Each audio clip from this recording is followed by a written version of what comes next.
بسم اللہ الرحمن الرحیم۔ السلام علیکم ورحمۃ اللہ۔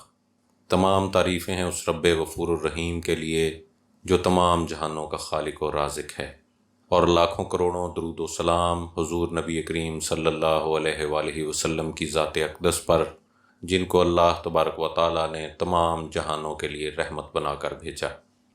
تو سامعین، 4 قسم کے اخراجات ہیں جن کا کوئی حساب کتاب نہیں ہوگا، اور سب سے افضل مال کون سا ہے، اس بارے میں حضور نبی کریم صلی اللہ علیہ وآلہ وسلم کی 2 احادیث مبارکہ سماعت فرمائیے گا۔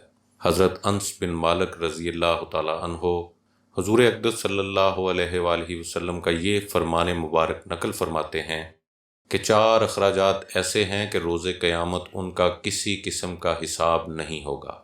پہلا، جو والدین پر خرچ کیا، دوسرا، روزہ افطار کرنے کے واسطے جو کچھ خرچ کیا، تیسرا، سحری کے واسطے جو کچھ خرچ کیا، اور چوتھا وہ خرچہ جو اپنے بیوی بچوں پر کیا۔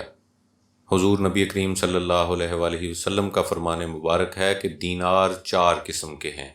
ایک تو وہ دینار ہے جو کہ تم راہ خدا میں خرچ کر ڈالو، ایک وہ دینار جو کہ تم غربا اور فقراء کو دے دو، ایک وہ دینار جو کہ غلام کی آزادی میں خرچ ہو، اور ایک وہ دینار جو کہ تمہارے بیوی بچوں پر خرچ ہو۔